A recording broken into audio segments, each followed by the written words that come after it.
I needed a fresh start, a change of scenery. The old Victorian mansion, with its sprawling lawns and Gothic architecture, seemed like the perfect place. It held a quiet charm, a sense of forgotten grandeur that drew Sarah in. The house whispered promises of peace, of solitude, of a chance to rebuild. Little did she know it housed secrets too, secrets best left undisturbed. Size, this place, it feels so different. Sarah stepped across the threshold, her footsteps echoing in the cavernous hall. Dust motes danced in the faint slivers of light that pierced the gloom. The air hung heavy, thick with the scent of decay and something else, something unnameable. A shiver ran down her spine, a prickle of unease. She brushed it aside, attributing it to the chill of the old house. The first few days were quiet, almost too quiet. The silence was broken only by the creaking of floorboards beneath her feet and the rustling of leaves outside. Sarah busied herself with unpacking, each item placed carefully, trying to create a sense of home within the imposing walls. But as the days bled into nights, a subtle shift occurred. Shadows seemed to lengthen, taking on strange, almost human-like forms. Softly, it's nothing, just my imagination. Whispers, faint and indistinct, drifted from the empty rooms. At first, Sarah dismissed them as tricks of the wind whistling through the old house's bones. But as the whispers grew louder, more insistent, a seed of doubt took root in her mind. These were not sounds of nature. These were the sounds of something else, something unseen, lurking just beyond the veil of perception.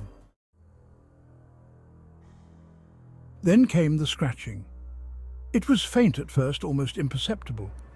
Like the sound of a distant whisper carried on the wind, it started subtly, a faint rasping from behind the walls. The noise was so soft that Sarah thought she might be imagining it. Sarah paused, her heart pounding in her chest. Silence. She strained her ears, trying to catch any sound, any clue. She convinced herself it was an animal, a squirrel perhaps, finding its way into the walls. She tried to laugh it off, but the unease lingered. But the scratching returned, more insistent this time, louder, as if whatever was behind the walls was growing bolder. It was accompanied by a low, guttural growl that seemed to vibrate through the very foundation of the house. The sound was unlike anything she had ever heard. Whispering, what is that? Is someone there? Fear, cold and clammy, tightened its grip on Sarah's throat. She felt a chill run down her spine, her hands trembling. She tried to ignore the sounds, to lose herself in a book, in music, in anything that would drown out the growing chorus of whispers and growls and scratching, but it was no use. The noises grew louder, more persistent, as if the house itself was alive, demanding her attention. But the house would not be ignored. It seemed to pulse with a malevolent energy, each creak and groan echoing through the empty rooms. It demanded her attention, its presence growing stronger with each passing moment. She felt watched, as if unseen eyes were following her every move. She was a prisoner in her own home, trapped with something unseen, something malevolent. The walls seemed to close in on her, the air thick with dread. Days turned into a sleepless blur. Sarah tried to rationalize the noises. Old houses settled. They made noises, she told herself. But deep down, a primal fear gnawed at her. The noises were not random, she realized. They followed her, seeming to emanate from the walls of whatever room she occupied. They were trying to communicate, to warn her, to frighten her. Distressed. This can't be happening. One night, Sarah woke with a gasp, her heart racing. The scratching had intensified, morphing into a rhythmic thumping, like something heavy and corporeal was trying to break through the wall. She scrambled back, pressing herself against the opposite wall, her eyes wide with terror. The wall bulged inward with a sickening crack. Plaster rained down as a deep, guttural voice echoed through the room. Deep guttural, get out. Driven to the brink, Sarah sought out Mrs. Hawthorne, the elderly realtor who had sold her the mansion. Frail and sharp-eyed, Mrs. Hawthorne sat across from Sarah at her cluttered kitchen table, listening intently as Sarah recounted the strange occurrences. When Sarah finished, an unsettling silence filled the room. Eleanor, the previous owner, she met with a tragic end within those walls. Said the house spoke to her, drove her mad, some say. What happened to her? No one knows for sure. She just vanished. Some say her spirit still lingers, trapped within those walls. That night, the mansion seemed to pulse with a malevolent energy, as if the very walls were alive with a dark, sinister force. Sarah huddled in her room, a flimsy lock, the only barrier between her and whatever lurked beyond. She could feel her heart pounding in her chest, each beat echoing in the silence. Suddenly, the room grew icy cold, the temperature plummeting in an instant. It was as if the warmth had been sucked out, leaving only a bone-chilling cold behind. A bone-chilling draft whipped around her, the distinct scent of mildew and decay filling the air. The wind seemed to whisper, carrying with it the echoes of long-forgotten secrets. She watched in horror as the wall opposite her began to distort, the wallpaper rippling and bubbling as if something alive was moving beneath it. The sight was both mesmerizing and terrifying. Then, with a sickening, tearing sound, the wall split open. The noise was deafening, like the very fabric of reality was being torn apart. A skeletal arm, its flesh rotted and decayed, reached out, its bony fingers grasping at the air. The sight was grotesque, a macabre reminder of death. Sarah screamed, a primal shriek of terror, as a figure emerged from the gaping maw in the wall. Her voice echoed through the room, a desperate cry for help. It was the desiccated husk of a woman, its eyes hollow sockets, its mouth stretched wide in a silent scream. This was Eleanor, the ghostly remnant of a tragic past now revealed in all its horrifying glory. Eleanor's spectral form drifted towards Sarah, its ragged white gown billowing around it like a shroud. Oh no. Sarah scrambled back, her heart pounding against her ribs, but there was nowhere to go. She was trapped. The air grew thick with the stench of damp earth and decay, making it difficult to breathe. Panic surged through her, threatening to overwhelm her. You cannot escape. This is my domain. Sarah's voice caught in her throat, her eyes darting around the room, searching for an escape. But there was none.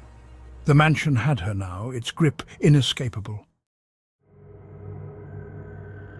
Sarah's mind raced, desperately searching for a way out of this nightmare. She had to get help, had to escape the clutches of this vengeful spirit. But how? The phone lines were dead, the result of a storm that had raged through the night before. And even if she could reach someone, who would believe her? Who would believe that she was trapped in a haunted house with the ghost of a woman who had vanished decades earlier? I have to try. Sarah bolted for the door, her bare feet slapping against the cold hardwood floor. But as she reached for the doorknob, a cold, bony hand clamped down on her wrist. She screamed again, her voice raw with terror, as Eleanor's spectral form materialized in front of her, blocking her escape. You will stay with me. Desperate, Sarah's hand closed around a heavy silver picture frame that had fallen from the wall during her frantic escape attempt. It was a portrait of Eleanor, her eyes cold and lifeless in the faded photograph. Remembering Mrs. Hawthorne's words about Eleanor's tragic end, a desperate plan formed in Sarah's mind. You're trapped here, aren't you? Trapped in this house because of what happened to you. Eleanor's spectral form flickered, her hollow eyes fixing on Sarah with an intensity that sent shivers down her spine. You understand. Eleanor rasped, her voice filled with a mixture of sorrow and rage. I think I can help you. I know you're trapped and I want to set you free. But you have to let me. You have to trust me, Eleanor. Slowly, carefully, Sarah reached out and placed the silver picture frame on the floor, facing Eleanor. The frame glinted in the dim light, a beacon of hope in the oppressive darkness. It's time to let go, Eleanor. You've held on for too long. It's time to find peace, release your pain and move on. For a moment, everything was still. The air was thick with anticipation, as if the mansion itself was holding its breath. Then, with a deafening roar, the mansion seemed to shudder and groan around them. The walls trembled, and the floor beneath Sarah's feet felt like it might give way. Eleanor's spectral form writhed and twisted, her screams echoing through the house. It was a sound of pure agony, a soul being torn from its earthly tether.